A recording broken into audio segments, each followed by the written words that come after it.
মনে রাখবেন, তাকদীর আল্লাহ পাক আপনাকে আমাকে সৃষ্টি করার 50,000 বছর আগেই লিখে ফেলেছেন।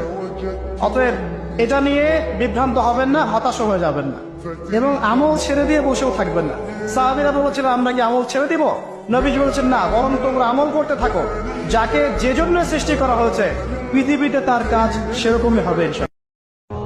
খালি যদি বলেন আস্তাগফিরুল্লাহাল্লাযী লা ইলাহা ইল্লা হুয়াল হাইয়ুল কাইয়্যুম ওয়া আতুবু ইলাইহি, 1 সেকেন্ডের মধ্যে আল্লাহ পাক আপনার সমস্ত পাপকে নেকি দিয়ে পরিবর্তন করে দিবেন। সব মরতে আমাকে হবে, আল্লাহ আমাকে ধরবেই, হিসেব আমাকে দেওয়া লাগবেই, কবরে আমাকে একাই যাওয়া লাগবে, আমাকে কিয়ামতের মাঠে দাঁড়াতে হবে আল্লাহর সামনে। মনে একটা ভয় কাজ করে, যদিও বাইরে মানুষ দেখায় যে কোনো ভয় নাই।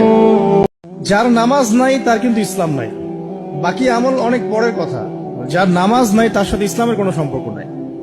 মান তারাকা সালাতান মুতাআম্মিদান ফাকাদ কাফার। কেউ যদি ইচ্ছাকৃতভাবে তার উপর অর্পিত ফরজ নামাজকে ছেড়ে দেয়, সে কাফের হয়ে গেল।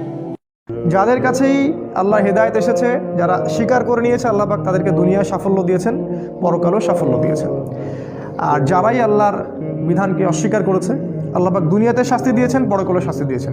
সমাজের এই অসঙ্গতিগুলো যখন চলছে আর আমাদের আত্মা কাঁদে না, আমাদের খারাপ লাগে না, আমাদের পাপবোধ জাগ্রত হয় না, বুঝতে হবে ওই ঈমান আর আমাদের মধ্যে নাই, যে ঈমান থাকলে এই পাপ দেখলে মানুষের খারাপ লাগা সৃষ্টি হয়। বেশি বেশি তাকবীর দিবেন।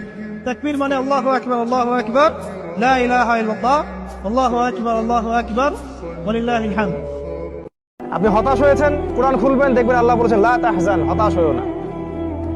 আপনি দারিদ্রতার ভয় করছেন, কোরআন খুলবেন, দেখবেন ওখানে লেখা আছে শয়তান তোমাদেরকে দারিদ্রতার ভয় দেখায়, আর আল্লাহ তোমাদেরকে প্রশস্ততা এবং সচ্ছলতার দিকে ডাকেন।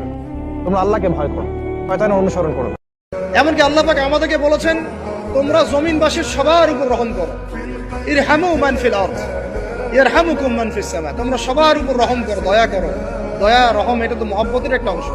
তোমরা সবার উপর দয়া করো, রহম করো, মহব্বত করো। এটা কি হবে? তাহলে আল্লাহ পাক আসমানে যিনি আছেন, আল্লাহ পাক তোমাদের উপর রহম করবেন। যখন দেখবেন জীবনে আপনি হোঁচট খেয়েছেন, আপনি কোনো বিপদে পড়েছেন, কেউ নেই আপনাকে সাহায্য করার, সেজদায় পড়ে কান্নাকাটি করছেন, দেন দেখছেন আপনার সামনে সেই বস্তুটা হাজির, আপনি বুঝতে পারবেন আল্লাহ আছেন, আল্লাহ সত্যি আছেন।